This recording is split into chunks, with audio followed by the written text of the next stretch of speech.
Hello, mob family. All right. Let's get this show started. Good morning. How is everyone today? How you doing today, Dolly? Good? Tip top. Tip top. That's what I want to hear. Let's see who's here. And let's see. Let's see. Already. Okay, here we go. Good morning, Connie. Good morning, Chris Mendoza. Let's see. Joe, good morning. Okay, you guys know the deal. I say good morning. You apply whatever time zone you're in. Good morning, Heather. Good morning, Jillian, Jack, Ripley, Mary Beth. Good morning. Let's see. Enid, good morning. All right. Fantastic. Welcome all to MoB Kaffeeklatsch. I wish my opener was here. Oh, but she'll be here. It's her last day of school. She could be here for future ones. Excellent. All right. Welcome to MoB Kaffeeklatsch episode 120.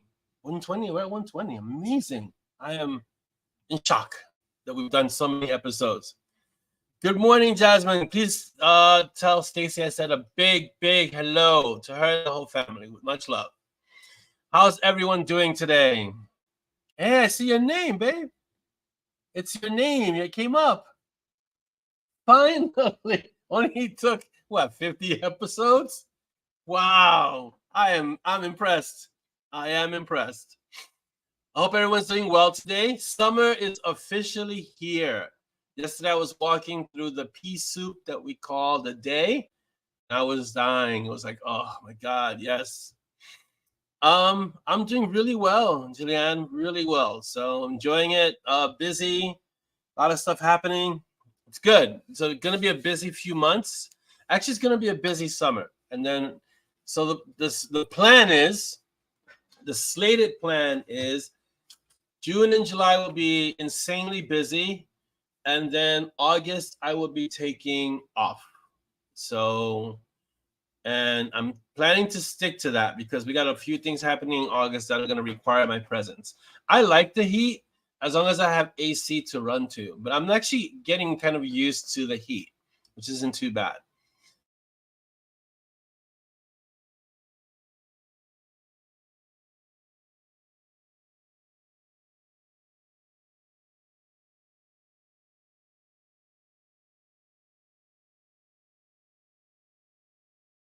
So we've got June and July busy. We'll fit in some things in June and July, and my screen is currently offline. What happened?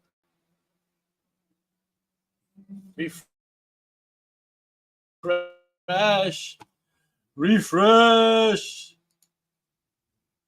That's not good. There it goes. I'm back. It's acting funky. Am I moving? Is it there? It's acting funny. I don't know why it's doing that.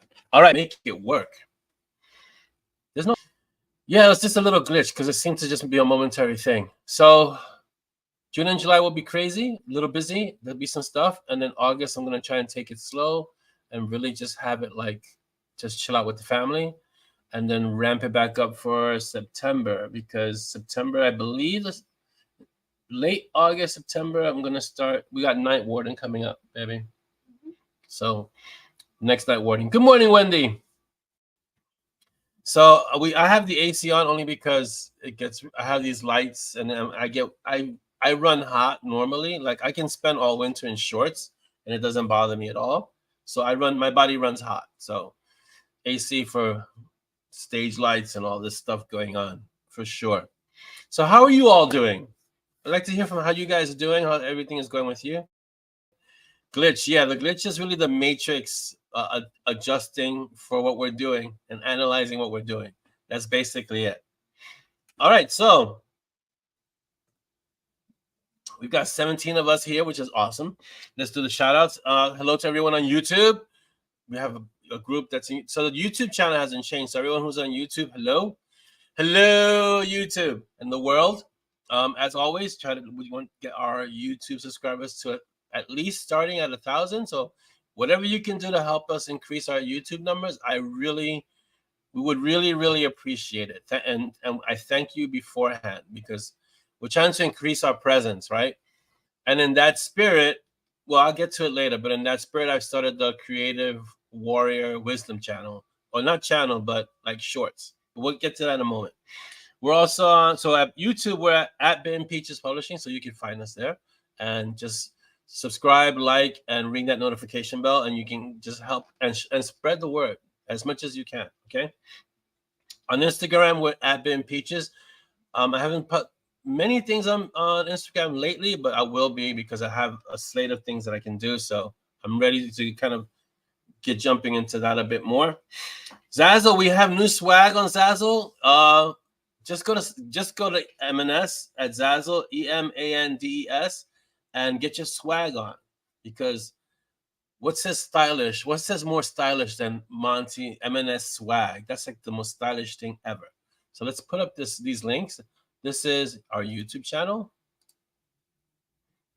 All right, so that's on YouTube. Please, you can follow us there at Ben Peaches Publishing. Thank you, Dolly.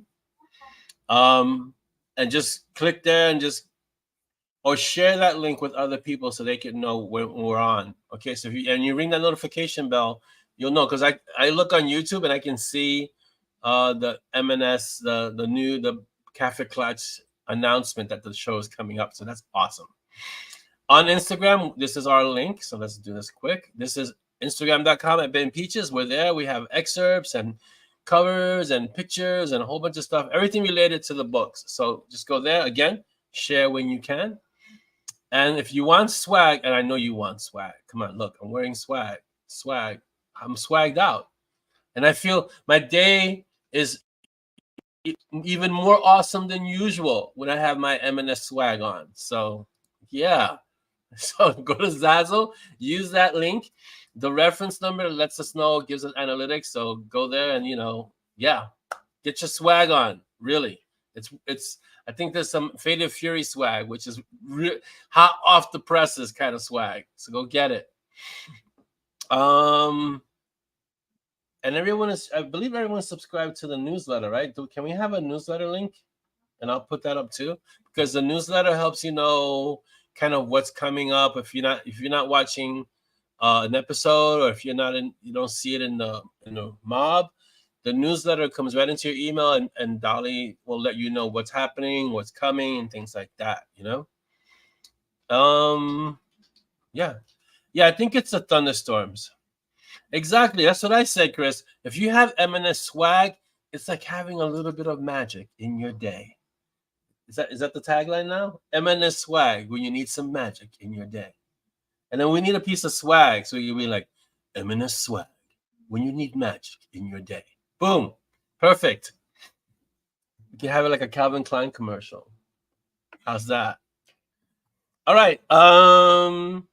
We don't have any new patrons to announce, but all our patrons who are currently supporting us, a huge, huge thank you to all of you who continue to support us above and beyond. And you guys are all patrons. And I have a story ready for June 30th. So that's the next thereabouts. Kind of the end of the month will be the next Patreon. It's Patreon number 14, and the name of the story is Darkness. Can't say any more than that. Yeah, definitely. Dolly's gonna work on the commercial for M&S swag when you need some magic in your day. That'd be awesome. So Patreon, the new story for number 14, Darkness, is going to be awesome. I already have the kind of like the synopsis outline of it. It's going to be really good.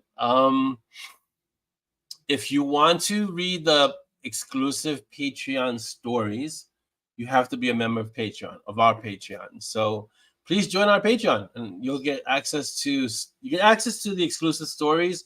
You get access to chapters, and you get access to, in many cases, depending on the tier that you're at, you get access to the books. So join our Patreon, and you'll get a lot of stuff that's only for the patrons, which is awesome. So go do that. Chris, we have a new author. Let's get a new book to promote, because we love promoting our indie authors. Let's do that now. Hello, Tracy, and welcome. Thanks for dropping Faded Fury yesterday. Help me pass the time. So you were in the ER. Why were you in the ER, Warren? And I'm glad you were able to at least take your mind off Whatever had you in the ER last night. Hopefully it wasn't for you, but it's never good when we're in the ER. So this is to subscribe. So I'm just gonna put this up real. Excuse me. I'm gonna put this up real quick. This is if you want to subscribe to what? This is for the e-news? Yes. Oh, okay, because it says book funnel. Why does it say book funnel? Because it's a landing page. Oh, got it. All right, so hit this link and subscribe to the newsletter. So that way you can be in the know of everything that we're gonna do related to all the series, all the stories, anything in the M&S world, anything in the Orlando world. I don't know. We have to have an overarching title for all the books. The Orlando verse sounds too blah. I don't know. We need something different. Yeah. So we'll come up with something. We will. Okay. Let me just promote this real quick, and then we'll deal with your diverticulitis. That doesn't sound fun. All right. So John Corwin just released Chronicles of Cain, book 11. So if you don't know who John Corwin is, he's big on Cthulhu.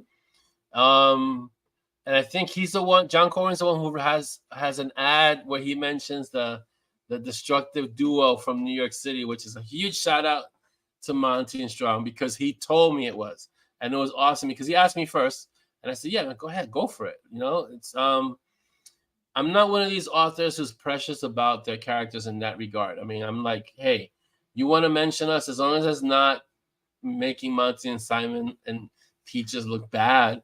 But if you want to mention us, go for it. Yeah, do it. And so he's one. Brad is another one. Brad Magnarella has done it. There's a few other authors who've mentioned M&S. So I feel like I'm kind of a trendsetter, a pathfinder. I don't know. I'm one of the OGs now. I don't know how to qualify it, but it's very flattering to be mentioned by other authors and kind of like referenced as like the characters are referenced. I think that's a huge honor, and I'm very humbled by it.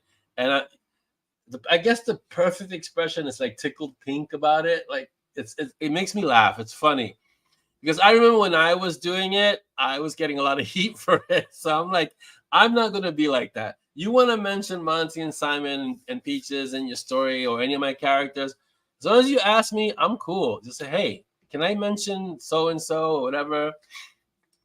Awesome. I think it's fantastic, and I think it creates a closely knit community. Thank you, Chris. It's a huge shout out. It creates a more closely knit community amongst authors, which is what we want, especially indie authors. We kind of do this all alone. It's like, you're out to sea in your little dinghy of writing. And it's good to know that there are a lot of us out there together. Maybe we can get together one day and be like on an ocean liner, But it's really important, I think, to be, how would I express it? I know that there's the saying, a rising tide lifts all boats, but it's also important to be generous as an author, And, Dolly's always telling me, you're really generous. You mentioned everybody, And I don't worry about it too much because I think a lot of authors don't have, when they're starting out, they don't have the presence of mind, or they don't have the leverage, or they don't have the experience to kind of promote other authors.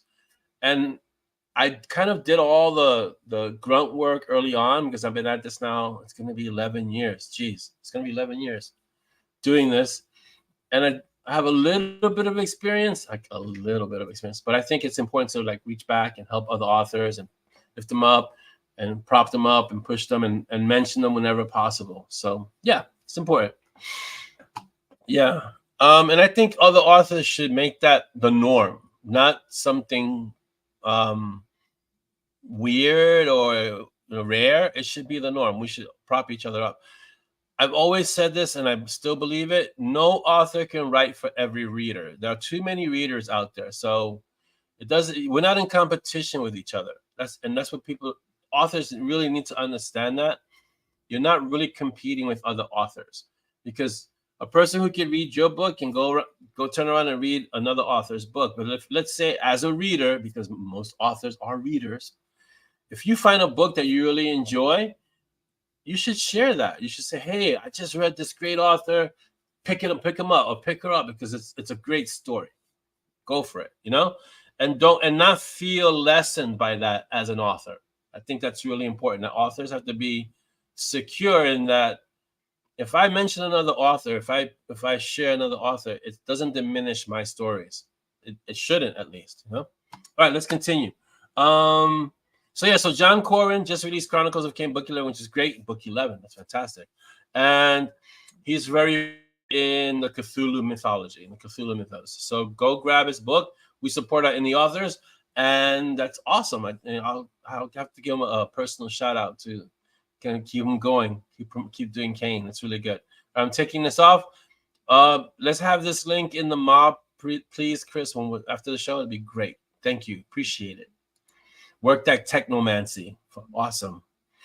You know, and that's the way it is. So okay, let me discuss something regarding Fated Fury. And Chris brought something up to mind really quick, that when you guys do get Fated Fury, the new book, the new urban fantasy romance, or as Chris calls it, para romance, which I like that. I'm gonna borrow that from you, Chris, para romance, because it's kind of like romance, but not totally. So like it's a nice hybrid of paranormal and romance, para romance. So it's pretty good.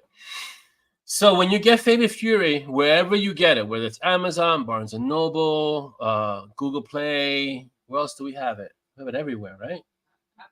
Apple Books, Kobo. So wherever you pick it up, or wherever anyone picks it up, please leave review where you pick it up. It's really important. So I have been getting questions.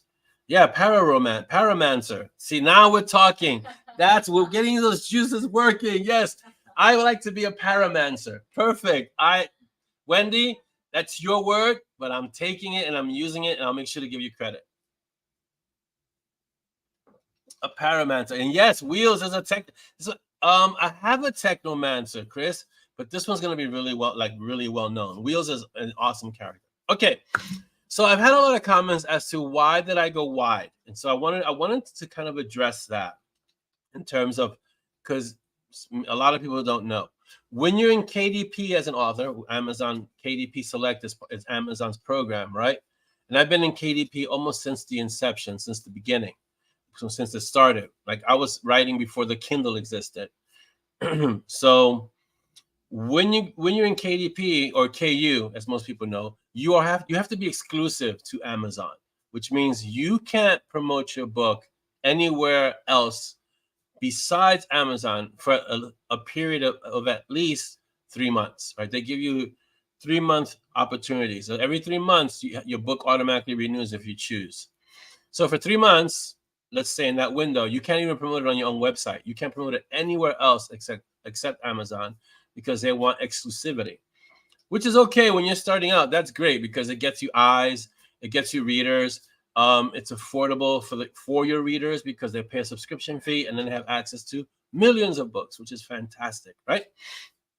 Problem is that for me, it's a matter of one, I want to be able to do two things with going wide, which is what I went wide with Blur and I went wide with Fated Fury.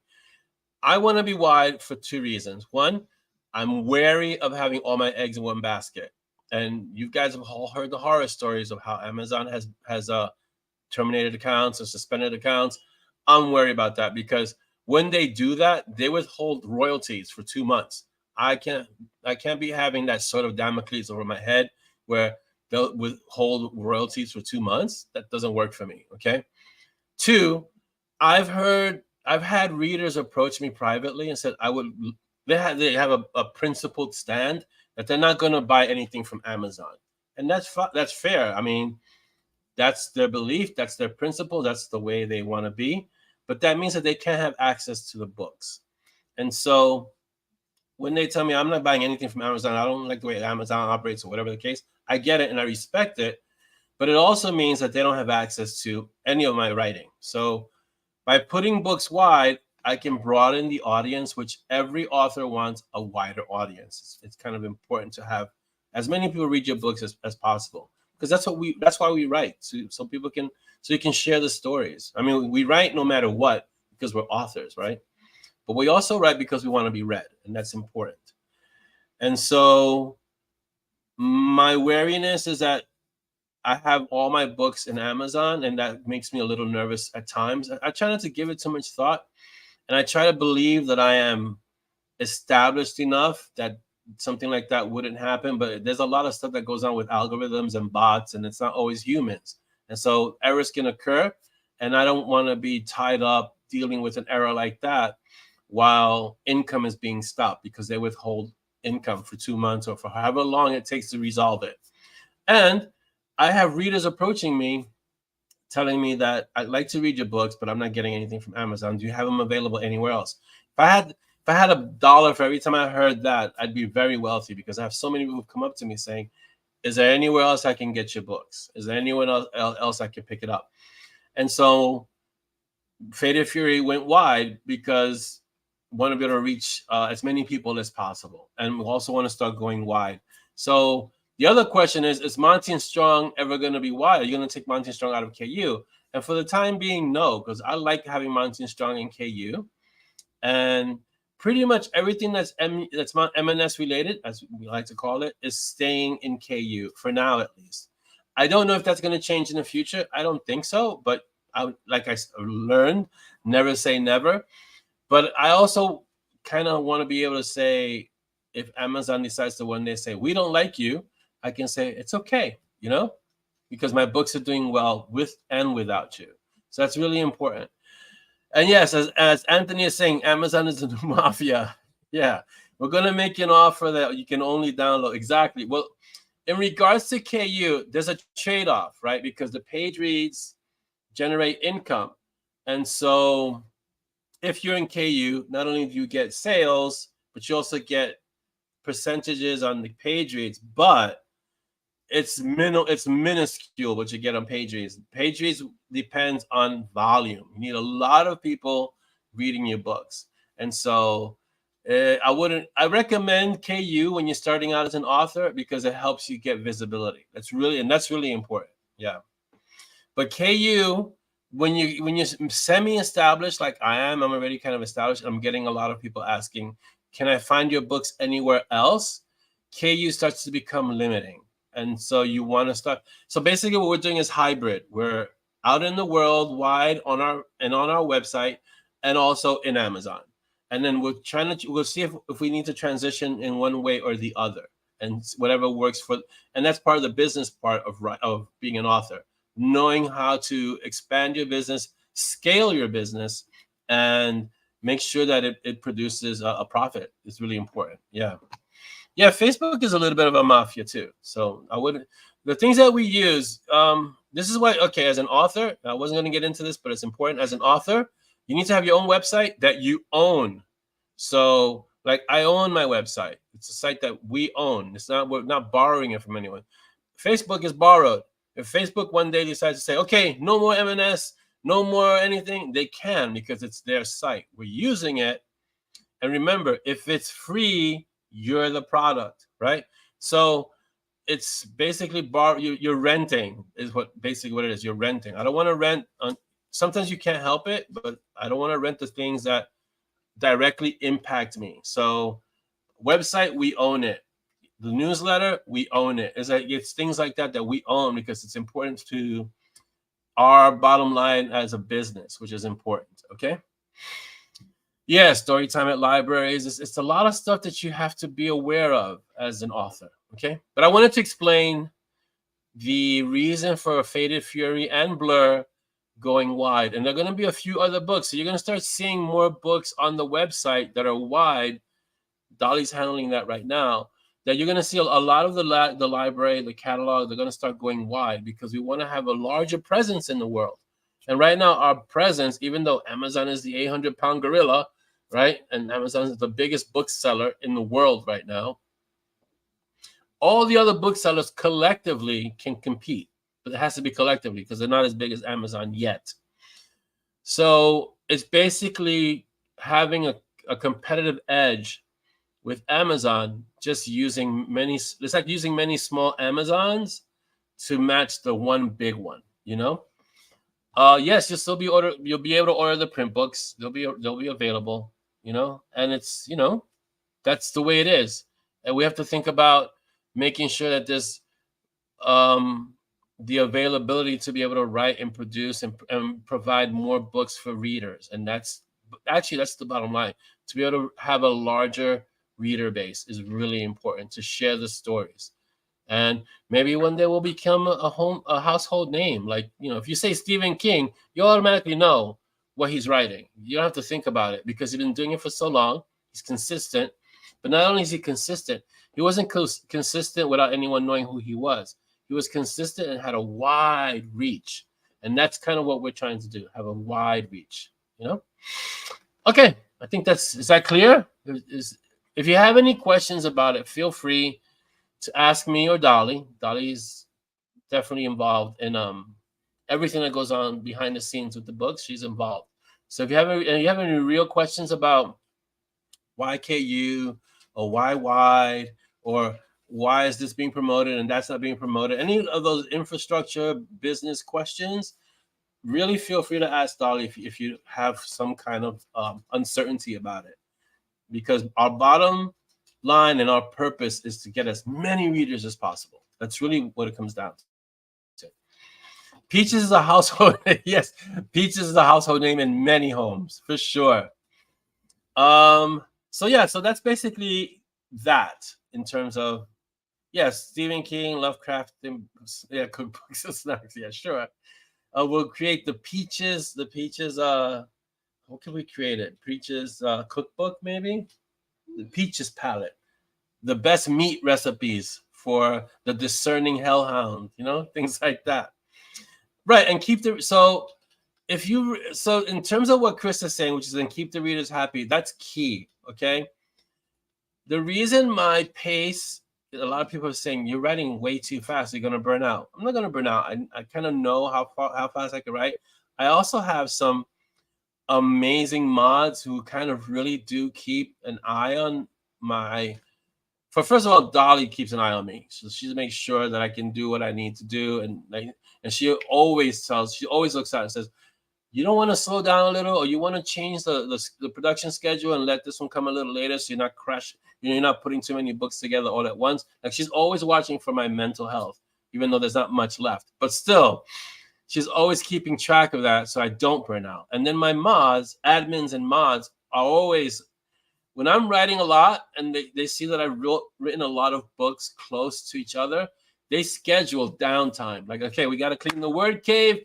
You're going to have to evict from the word cave, and you're going to leave us the word cave for a month or 3 weeks, and they coordinate with Dolly. So I have an amazing support team behind me, so keeping me up. So it's not, yes, I write the books alone, but I'm not alone writing the books. It's really important. And so, and I also, I exercise, I go to my doctor. Sometimes it's under protest. Dolly hears all the grumbling with the doctor. And, I try to eat well. Dolly makes sure I eat well. It's a lot of stuff like that, So, but in terms of what Chris is saying about keeping the readers happy, for me, keeping the readers happy means writing at a pace that you don't have to wait too long between stories. And I'm always going to apologize for Sepia Blue, which is 4 years, and worse, John Kane and Blur, which is 10 years between Blur and Stone, which is being written now. So I always apologize for those two because those are big gaps. But in my defense, I was writing Monty and Strong, and there are no big gaps. Are there any big gaps in Monty and Strong? No, right? Monty and Strong has been pretty much boom, boom, boom, boom. Yeah, the short stories take long. Yeah. Jasmine, thank you so much for being here. Have a great, great day. It's amazing to have you guys visit and come in and take time out of your day to spend time with us at our awesome virtual cafe during the Kaffeeklatsch. Thank you, Jasmine. Say bye to Stacy and have a great weekend. Way too fast. Maybe we're going to spoil by prolific. George, I don't hate on other authors, Anthony, but yeah. I don't know. That's actually a really good question because it does take a lot. See, I don't think she thinks that she's doing a lot because for her it's been seamless. It's just happened over time. So for her, I don't think she's gonna think that she's doing much because she doesn't see it. She doesn't see it from the outside looking in. She's seeing it from the inside looking out. And so this is just a normal thing of what she does. But Anthony, I think that's a great question, and maybe a discussion, something for a deeper discussion, like maybe the wives of authors or the partners of authors can get together, kind of have like a round table and what it takes to support a creative, because not just author, just creators in general. Hey, they're also husbands. And husbands, right? Female writers. Yeah, there are a lot of female writers. Who comes to mind? Nora Roberts, J.D. Robb, Ilona Andrews, Lindsay Buroker. There's a few, especially in romance. Yeah, there are a few. So a lot of husbands support their wives who write romance, and so it's both genders, and it's a lot of work.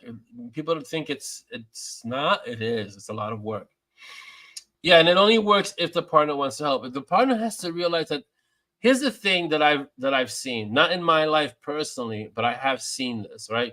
Where people think, and this is kind of specific to authors, people think that if you're an author, that you have all this disposable time in the day to do nothing. And all that time that you're investing in other things, like for me, it's like playing Destiny or reading other books or other things that don't seem like writing, they all impact the writing. And so, and daydreaming and thinking ideas. And the biggest question an author can have is what if, and chasing that what if. It seems like you're not doing much, but what you're doing in that space, what you're doing when you give your brain downtime to do other things, is really important to the writing. And so having a partner who gives you space to do that is key. It's really important, or else you're not going to get to the writing, you know? Yes, Audrey, it's really important. It's true for most self-employed. I've been self-employed now. Before the writing, I had dojos. Before the dojos, I had a design company, graphic company. So I've been self-employed for, I don't even remember how long the last time I worked for someone else. So it's been so long. So I'm used to that, but you have to have a partner, like Dolly said, someone who's compatible as business partners, because there are times when we're talking and there are times when we say, okay, we got to have a meeting. And she says, oh, we're having a business meeting now. Okay, business time, right? And to be able to shift from partners, husband and wife, and also business partners, like let's discuss the numbers and what we need to do to make sure that the business is viable and where the business is right now in terms of this month, what's happening, and be able to make those transitions seamlessly and respect each other's opinions and roles, irrespective of which conversation is happening, right? So I'll give you a perfect example of this that I had to deal with, right? We were getting the warrior his suit, and Dolly's like, this. So I'm like, get the shoes, right? So we're in a men's store, right? And get the suit, and it's getting altered and tailored, and the same store sells shoes. And I'm like, you might as well get the shoes. We're right here, right? This is a very male thing. Just get the shoes. You get the suit, you get the shoes, all in one place. We're good. And Dolly's like, but you can't. So she's, the most logical thing she does is, can we return the shoes if they don't fit well? And the guy says, there are no returns, only exchanges. And she's like, I'm not okay with that, right? And then she's telling me, and I'm like, just get. Why would he want to exchange the shoes? Why would return the shoes? That's a very female thing to do. Yes, my chauvinist was showing, right? But she's like, no, there should be a policy that if something goes wrong, he can come back and return. What if they don't fit? What if in the middle of the night they're uncomfortable? And I'm like, and I gave it a moment's thought of seeing it from her perspective, and I was like, okay, that makes perfect sense. That is really, really a good idea. Let's go over to Macy's, and they had a 30% sale. They had the shoes that I wanted for him, which were Oxfords wingtips, which they look really good, and they're returnable for 30. You have a 30-day return, so you have to be able to pivot and shift and allow the other person to present you an idea and not shut it down immediately. It's really important to have that, to create that space. Because it's not you against that person, it's you and that person against everyone else, if you want to put it that way, you know? So in my head, I had to say, I'm not here. She's not in the store. She's not the one that's telling me there's no returns. We're trying to find the best thing for our son. So the way where she was coming from one is, if something doesn't work out, we need to better return it. Yeah, it makes a lot of sense. Let's go to Macy's and let's go do that. And we went there. It didn't take long. It took like 20 minutes, right? 20, 30 minutes. 30 minutes. Also, that's not how shopping works. Shopping is you look in different places. You look at all the different offerings they have, the different prices, the different deals, and then you pick the best one. All right. You just don't go into one shop, look at the one thing that fits, and take that. So what she just encapsulated for you is how females shop. I'm going to encapsulate for you how men shop. I like that item. It fits. All right, I'll take that. Boom. That's it. Because men, the men are very linear in certain things, right? So if I want a marker, I'll find the marker that does the job. This is the marker I want. Okay, it's the color I want. Okay, let's go. A woman, at least my woman, all right, this marker is good. Let me go see across that store, see if it has the same marker, but cheaper or in a different option. And, you know, can I get several of these markers, but can I test them out? Can I take them for a try? Does it mark well? A man goes in, that's the marker. I want that marker. Okay, let's go. And that's it. And that's, again, my opinion. I'm not saying they're all, but I'll tell you my experience is I go in, that's what I want. I buy it, pay for it, I'm out. My wife will go, she goes in, she'll look at it, examine it. Okay, all right, I'll be back. I have to go check 5 other stores to see if I can find the same thing at a better price or on discount or on sale. You know? We work well together. Like we do work, but we work well together. Yeah, like, okay, I'm going to share this. This is going to be a perfect example. And this ties into the business aspect of writing, right? My wife was going to get a bulb for a lamp. How does a man do this? This man, particularly. Okay, man looks up the lamp. He goes to the lamp. What model is that? Uses XYZ model 345. Okay, goes to Amazon, XYZ model 345. Buy now with one click. Buy now with one click. Get 3 just in case. Boom. All right. My wife, it gets model XYZ. All right, let me see how many people sell XYZ 345. And let's see if it's on sale. And let's see if we can, you know, and how long did it take you to look for the bulb? How long? A few days. That's a 5-minute exercise for me. And that's okay because we complement each other, right? Because sometimes I need something, boom. And my wife will be like, you know, we should go to Costco and see if they have it. And I'm like, why? Why would we want to do that?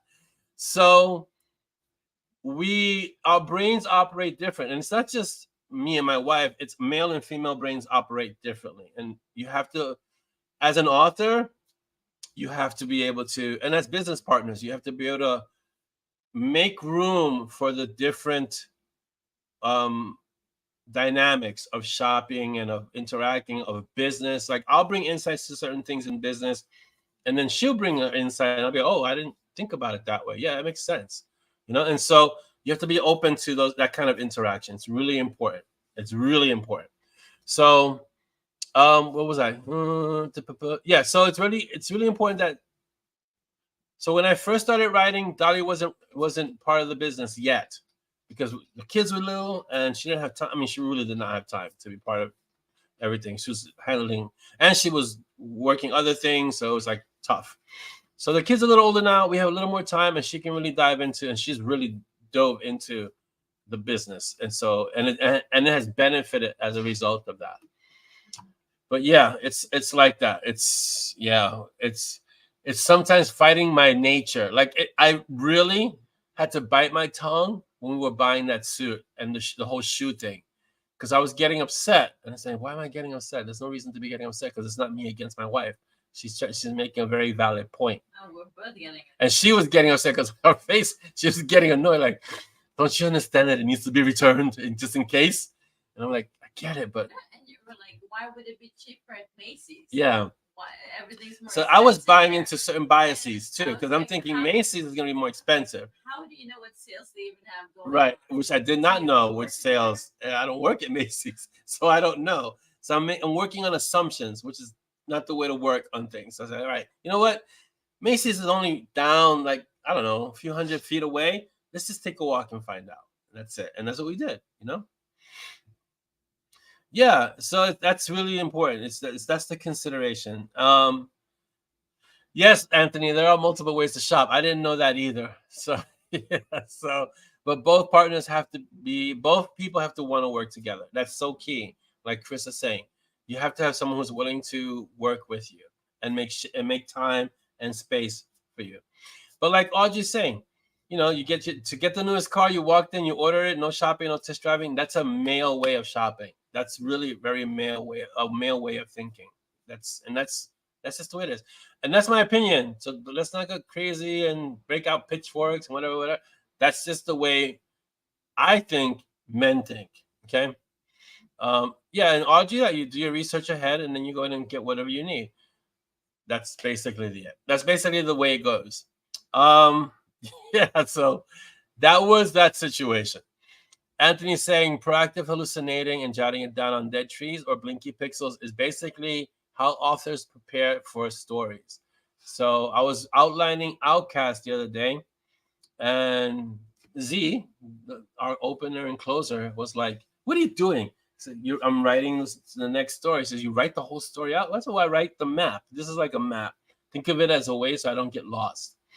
He says, "Oh, that's how you do it." I go, "Yes, that's how I do it." And I said, "There's a lot of room in there to go into different directions, but that's how it works. You have to kind of think and kind of form the story and let it be kind of loose. And as you write, it starts to take on a more concrete shape, you know." But yeah, so that was my little insight on shopping and how I'm very different from my wife when it comes to shopping. And I always give her grief for it because I say, "We got to go get something on Amazon." All right, good. Why don't you hunker down, take a few hours and start doing your research, because that's usually what it takes. All right, so let's pivot before I get to the updates, because there's a few. So I did the Creative Warrior, what am I calling it? Creative Warrior Wisdom. So it's only 5 minutes, 6 minutes, right? Hey, Rico, welcome on vacation, and you made it. Fantastic. You got you got a lot of time. You're almost halfway there. So I did the first. So basically what I did is I had to find StreamYard, because StreamYard lets us stream to both YouTube and Facebook. So I downloaded StreamYard to my phone. So now I can do the Creative Warrior Wisdom on the phone for about 5-6 minutes. And the first one I did it while I was walking. And basically it's a video of everyone looking into my nose, because I'm holding the phone down here as I'm walking. And all you can really see is me looking ahead, because I got to look ahead so I don't get hit by a car or something, because there is traffic. And then, so the angle of the phone is from down here up my nose. Like, great. Now I look like I have the largest nose in the world. But I wanted to get it done because, it's that momentum thing. So I started it. I want to try and see if I could do it every week. And then if we can make it every other day, and then maybe every day, we'll see if we can increase the frequency. But it's only 5 minutes, and it's just a short, it's like a good morning. Yeah, it's a short kind of insight, and I try to apply it to writing, but it's basically insights on life, creativity, and warriorship from an author's perspective. And basically, it's just thoughts on things, and you're gonna hear a lot of Stoic stuff there, because I've studied a lot of the Stoics and a lot of life stuff from my time, as a martial artist and things like that. My time as a dad, things like that, and as a husband. Sometimes, so there's gonna be a lot of different wisdom. Hopefully, that's not too close. But just in 5-minute nuggets. So we'll see how that goes. And it was great to do it. And I'm walking in the street talking, and people, it's New York, so people don't care. If I could be talking anything and people just mind their own business and keep walking. But it was great to be able to do it. And I'll see if next time, I think I'll just sit down for 5 minutes and record it that way. It looks a little bit more stable, so I'm not walking around. And then other times I'll try to do it at different times of the day, maybe morning when I'm doing my walk, or in the middle of the day, if I have a quick 5 minutes, I can sit down and just just chat with you guys and share some insights, which is important.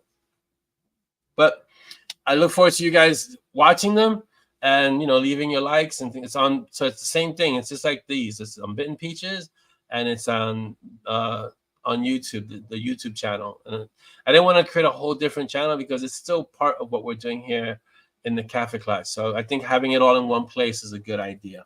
Thank you, Mary Beth. I'm glad you enjoyed it. Yeah, Chris, the lessons that can be applied to anyone in life, wherever you are.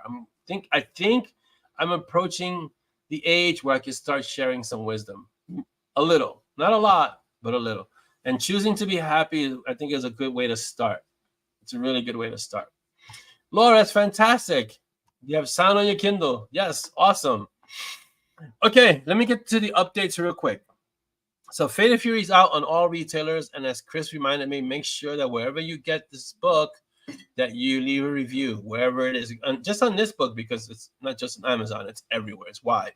So please pick it up wherever you pick it up. If it's Amazon, then find Amazon, and leave your review there. What did Heather say? Being dopamine oriented when it comes to shopping, I tend to enforce the in and out also. Right, you want to get back to your hobbit hole, back in squad. Yeah. That's another thing. I'm not the person who likes to be out and about shopping all day. That's never been me. I'm very much like mission oriented. Go get it back kind of thing. All right, so Fate of Fury is out. Leave your reviews everywhere on BookBubs and BingeBooks. Don't forget, guys. Okay, so on BookBub, when it drops on BookBub, it'll come up. Just leave a review. It doesn't have to be anything long. You just be I loved it, or he needs more work, whatever the case may be. And on BingeBooks, the same thing. It just helps with the social proof. Same thing with Blur. If you haven't left a review for Blur, please do. I know the reviews for these books take longer because they're wide, so it's different. But I was okay.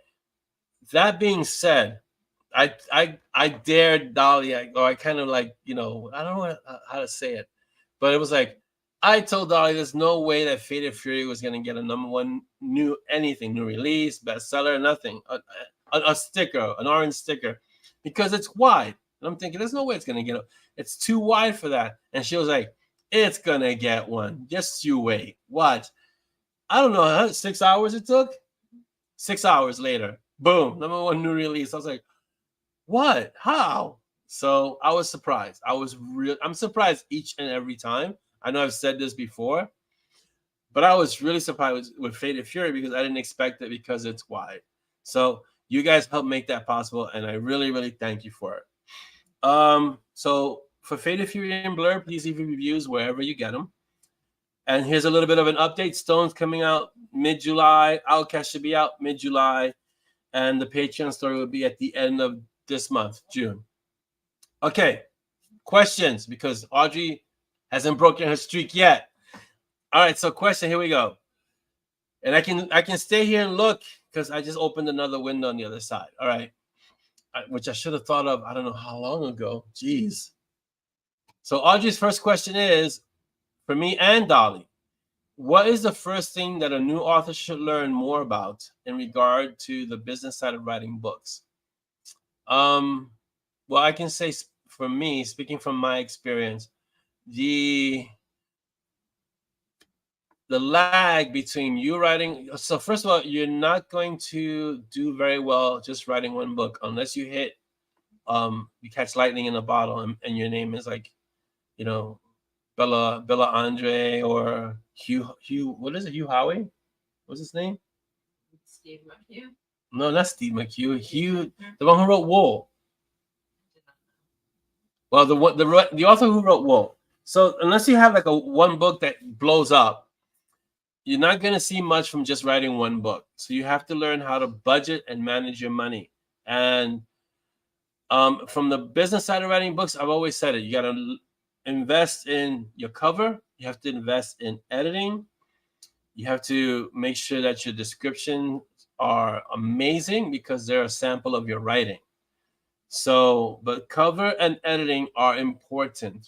I mean, that's business. If you don't have a good cover, forget getting readers. It's not going to work. It's hard. I'm not going to say you're never going to get readers, but the cover is a big deal. Right past the cover, or on par with the cover, is the editing. You need to have good editing, because the editing, if your writing is, it could be good, but if it's full of too many errors, it's going to jar people out of the story. They're not going to finish the book. Okay. So what do you have for your suggestion in terms of business? Because that question's addressed to both of us. What's the first thing a new author should learn more about in regards to the business side of writing books? They should understand that a significant amount of time will actually go to learning a lot of things, a lot of skills. For example, you know, you have to take a course on Amazon ads, or watch YouTube videos, or buy some books, learn how to do ads on Facebook, on Amazon.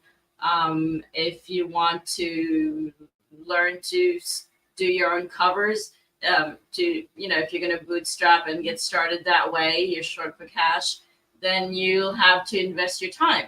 That's how you're making up the money that you're not spending. So your time is what you're going to invest in figuring things out. So there's going to be a huge learning curve at the beginning, which doesn't really stop, because throughout you'll be writing, and then there'll be moments or periods of time where you'll have to figure things out and learn something new, either to support your own writing or to, support the business side of things. You know, the landscape's always changing. At some point, it's like, you know, TikTok got big, you got Book Talk and all that, and all of a sudden authors are like, oh, let me get on the TikTok train and see how to make it work. And that's a whole other ballgame. Right. Because there are lots of little things that you need to do right to train the algorithm. If you don't do things right, it's basically, you know, you shouldn't even bother doing it. You're not doing it right. And an important thing. Let me add something real quick there. Yeah. When it comes to social media, you should pick. It's better to pick a few and get really good at those. I know authors who want to jump in every new social media that comes up, and all you're doing basically is scattering your attention. So pick a few, or one or two at the most, and really get good at that, and really create your presence there. And then you'll see results. But even that takes time. It took us a long time just to create the MoB and get to where we are now with the MoB. And so that takes time. Go ahead, man. Another super important thing, obviously business has to do with numbers, because the bottom line is you're either profitable or you're not profitable. Some writers just want to write and get their book out there. They don't care if they make 1 sale or 100 sales. But for some people, they need to make a living wage, either to support themselves or to support their family. So it's the what's it called? Mindset. The mindset is different, yes, yeah. And also these skills that you need to learn are different. So the first thing is you need to get comfortable with numbers. The sad thing about the way kids are educated when it comes to math and science, you have teachers who are not comfortable teaching math, who don't love the subject. So as they're teaching it, they don't instill a love for numbers and math in kids. And kids end up being scared of it or resenting it. And, you know, when they graduate high school or college, it's like, oh, I don't want to have to do math, compute things ever again, other for the basic, you know, some of the basic things I need to do. So if that's the case for an author, I say you need to get over it. You need to find a way to get comfortable with it and to be okay with dealing with numbers and learning how to do it. Right. Because you have to understand, you have to have metrics in place to know how well your business is doing, because that's the only way you're going to know, is it working? Is it not working? How do I need to, what's the next step? And how do I get to the next step? So let me interject something real quick. Yeah. In regards exactly to what Dahlia is saying, you have to know how much it costs to produce a book. So how much does the cover cost? How much does the editing cost? And as important as that is how much time it's going to take, because your time translates to a numerical cost. Like you're getting paid by the hour, even though you're not really getting paid by the hour. You should calculate as my hour is worth X, right? And if it's going to take me, let's say, 10 hours to write a story, how much is that going to cost me in terms of time?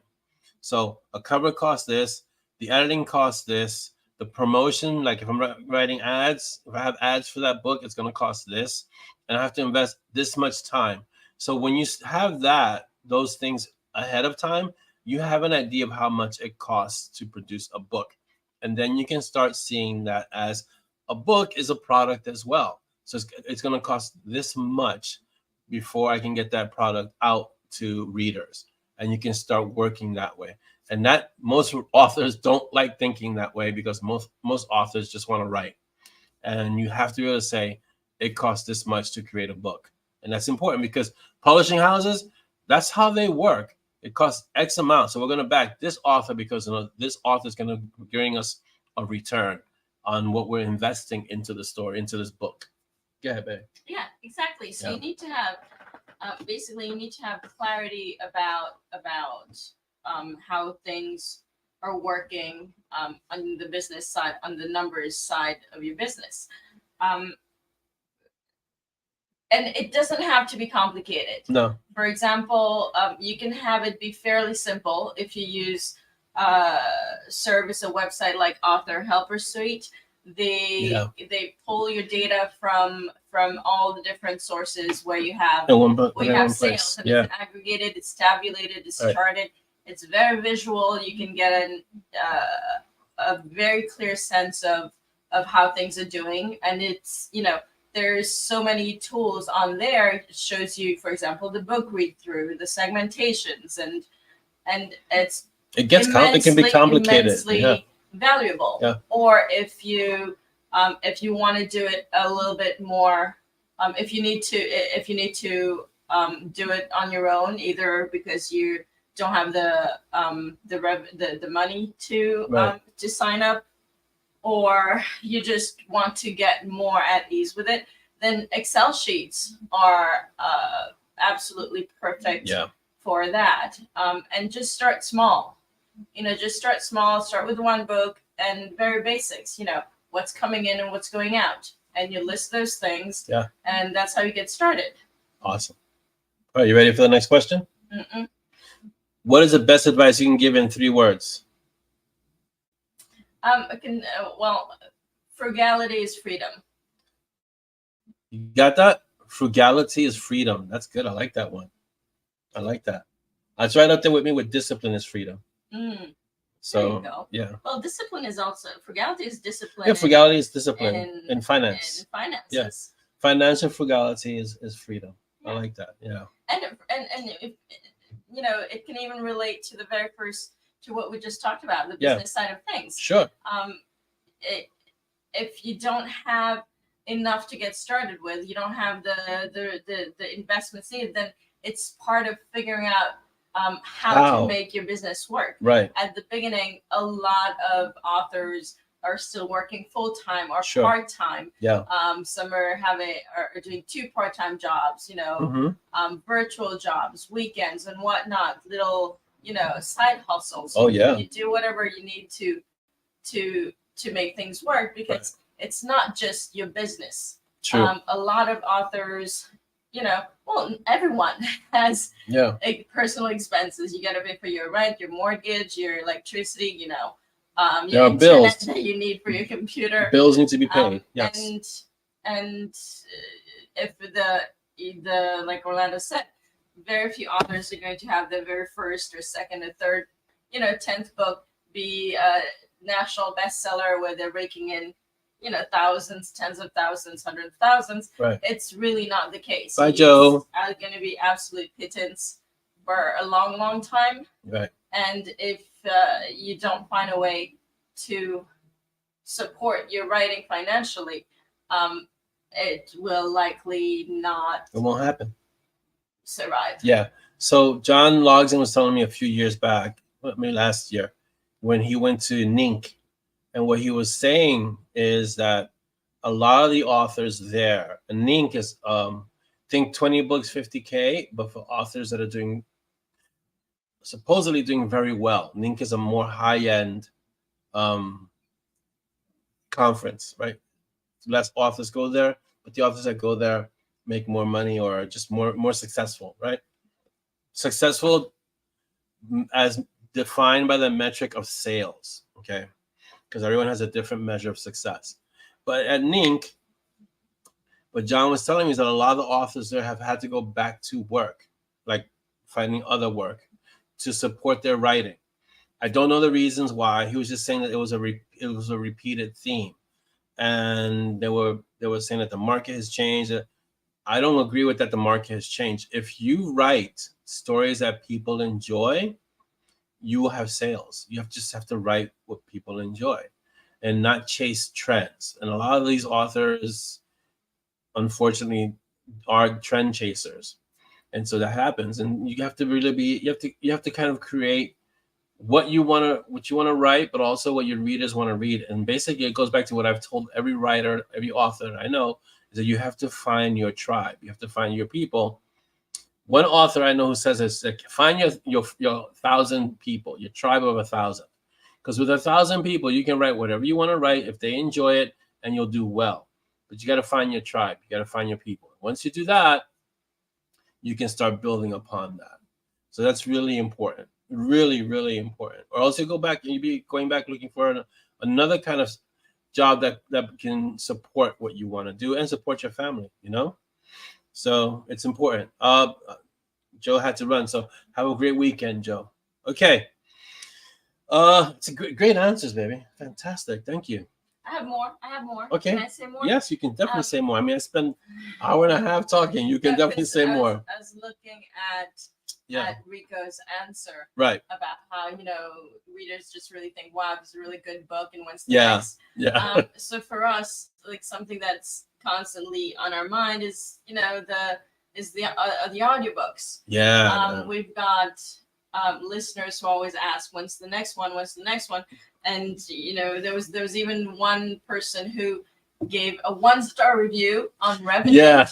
The comment was, it's a great book, loved it, but they don't have an audiobook for it. It was when our Revenant audiobook wasn't out yet. Right. And said, there's no audiobook for it. So they gave a 1-star, even though they loved the book. Right. So, but the thing is, the listeners don't know what goes into the production. Audiobooks, okay, audiobooks are more than you guys books. Don't really need to know. Right. It's not what it's not what you're looking for. You're looking for something great to experience. Well, a finished product. And that's what you're being given. Yeah. But for us, like, it's something that we're trying to figure out, which is also part of the reason that we want to start going wide. Right. In order to support the production cost of an audiobook. And the audiobooks have a wide range of costs. Yeah. Our narrator, Kevin, who is amazing, fantastic. He's a top of the line narrator. Yeah. For the series, he's on the high end right. of the narrator range. Of the narrator range of how much it costs. And he's worth every dollar. So our audiobooks are close to $3,000 per book. Yeah. And it's very difficult to even break even, considering how much Audible or the other distributors right sell, how much royalty you get per audiobook. It can be as little as 75 cents. It can be up to $5 or more, but that's very rare. Right. The average is around like $2. Yeah. So imagine, to recoup $3,000 of a book, you have to sell at least 1,500. Right. So you have to sell 1,500 audiobooks just to break even. Just to break even. Yeah. And so for us, it was like, okay, what do we do?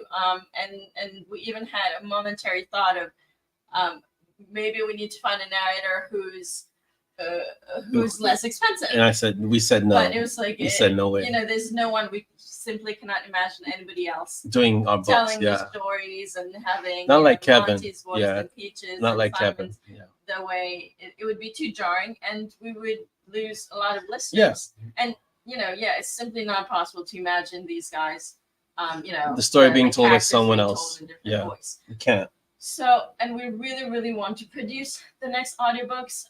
The gap between the audiobooks that have been produced and where the books are at right now just keeps growing and growing every. Yeah, it's not like I'm slowing down. I'm not slowing down books. So. Yeah, 24th book's gonna come out, and we're only at 16. Only done up to 16. Wow, we have a big gap. Yeah. Because we got Blood Lessons, Broken Magic, Lost Runes, Archmage, Entropy, Corpse Hero, Immortal, and then Outcast. Wow. Yeah, that's a lot of audiobooks. So there's a lot of audiobooks to catch up, and we really want to, which is a need to against the business side of things. Right.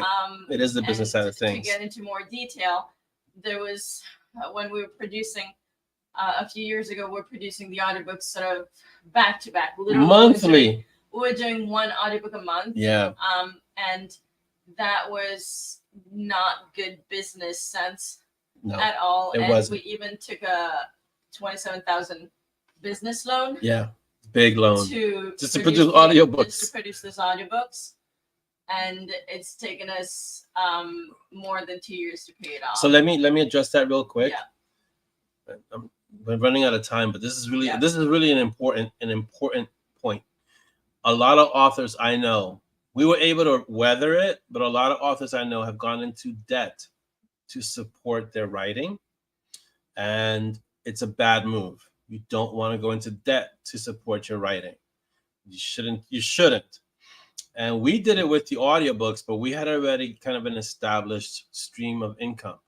But we went into a large loan just to be able to produce, was it 3 books? 3 books. How many books did we make with the audiobooks? Yeah.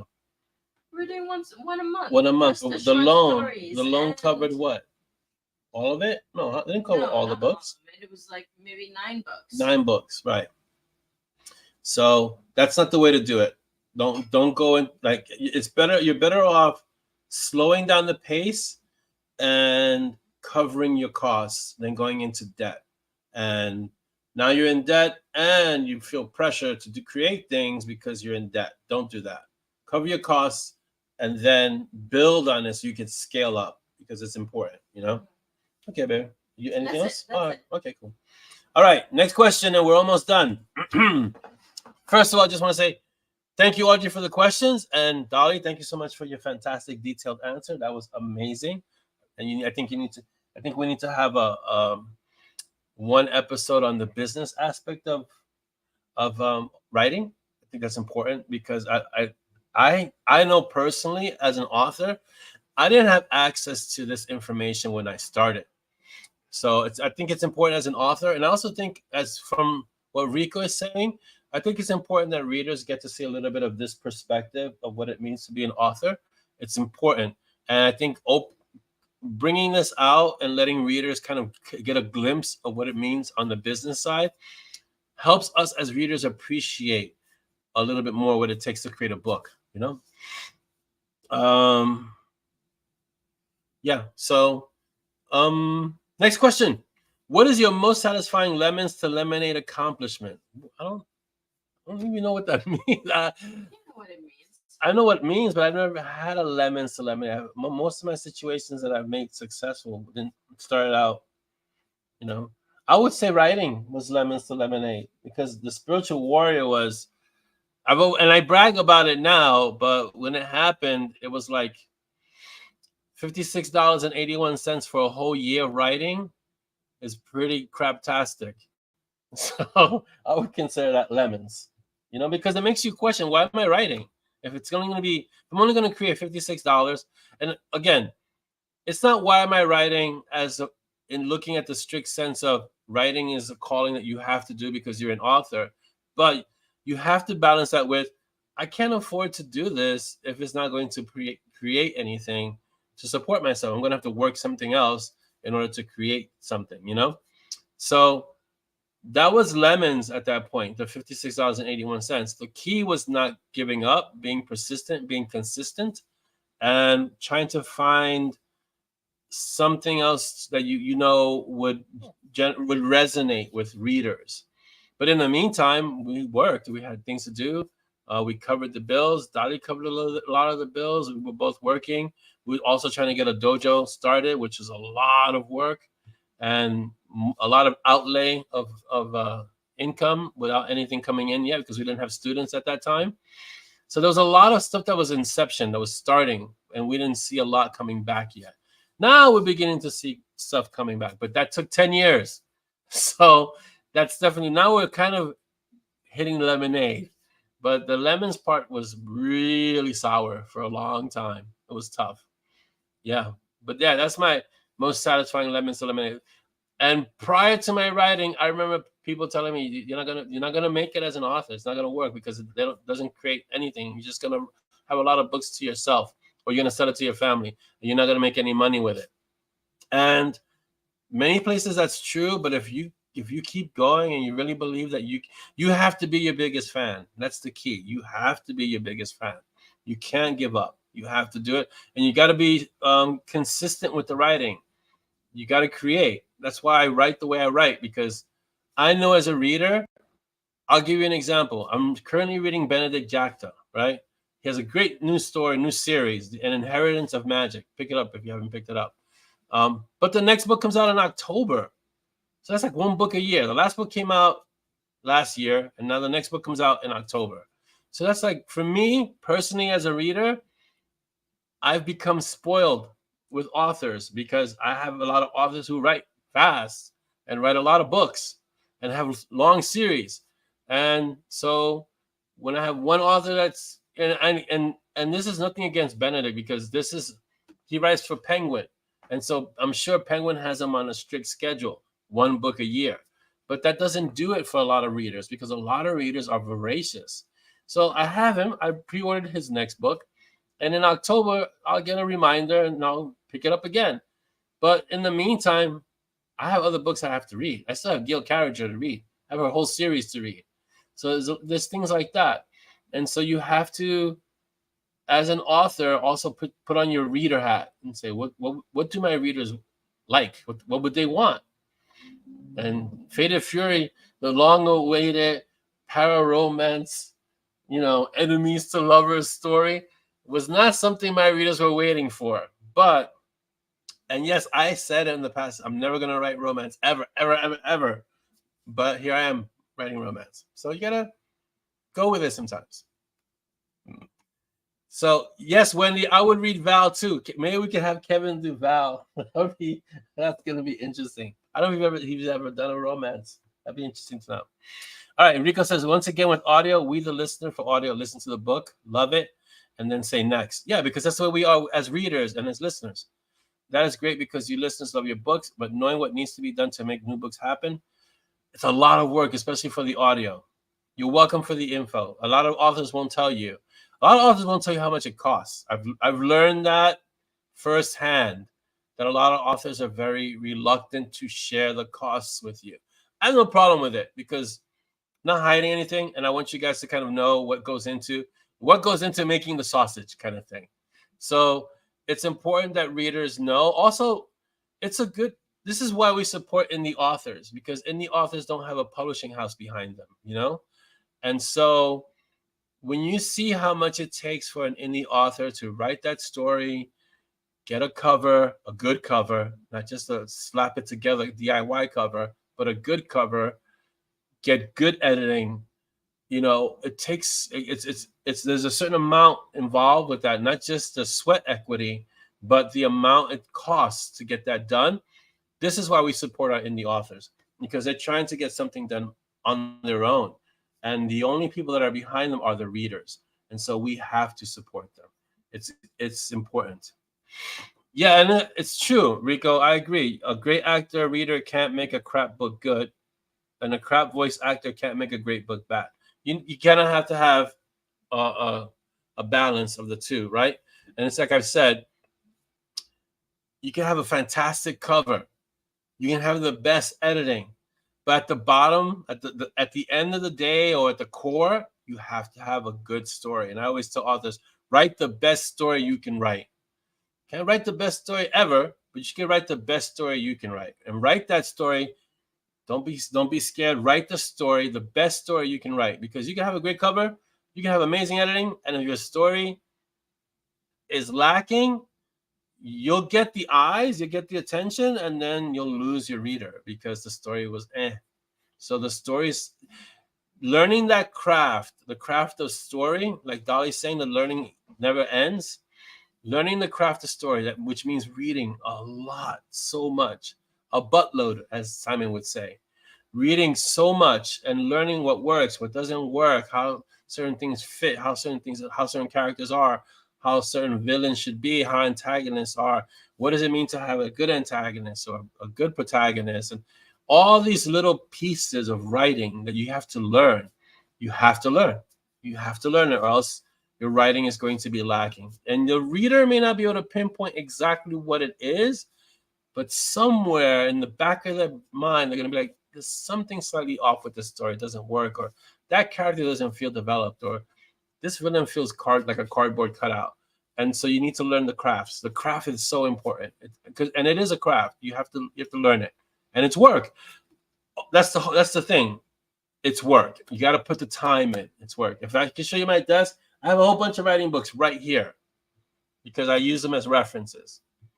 And not to mention the stuff I have online that I'm always constantly reading, and I'm always staying up to date with certain ideas and concepts and dialogue, and it's nonstop.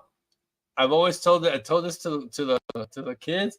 As an author, you have decided to give yourself homework for the rest of your life. Basically, that's what it means to be an author. You have homework for the rest of your life. You've given yourself homework for the rest of your life. All right. Wow, we ran long. Okay.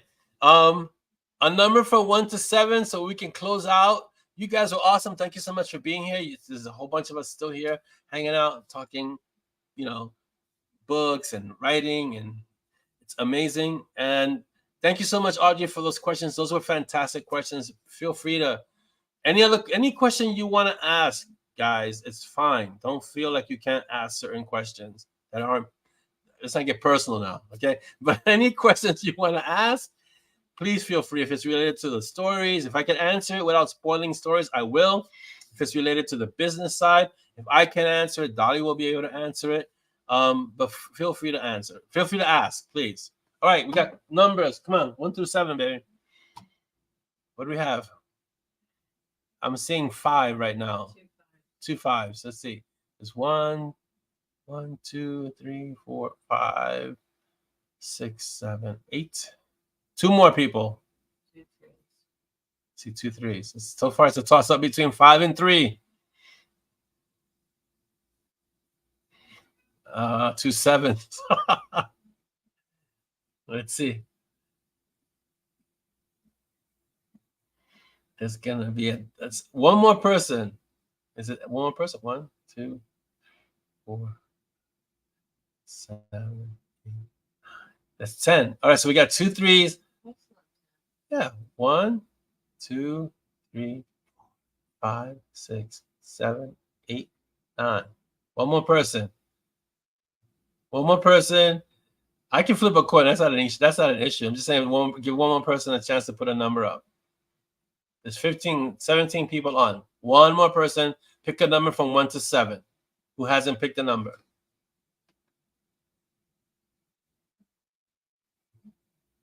If not, I'm gonna pick, and I'll pick either 5, 3, or 7. Right? Because it's 5, 2 5s, 2 3s, 2 7. 7 it is. Paige, put it over the top for 7. Too late, Laura. Okay, 7 it is. 5 is going to be next one because it was there. So next time, Laura, we'll do 5. 1, 2.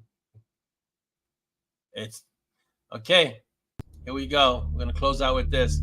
So wait, before we close out. Huh? Hello, Trisha. You came in at the end, but thank you for making it and spending some time, even if it's a little bit of time. Thank you for being here and joining us. So I want to wish you all a fantastic weekend. If it's warm where you are, go outside and walk. Dolly and I walked today. It was a beautiful day. It was a little hot, and the sun was blazing, but it's still nice to get out in the sun. Have a great, great weekend. And the 3 B's, right? Be kind, be uncommon, and be unstoppable, all right? Because it's important. And have a wonderful, wonderful, wonderful weekend. Bye. Say bye, Dolly. Bye, everyone. Have a great weekend. All right. Gonna remove my scary face and put up a wonderful, lovely, cute face. Here we go.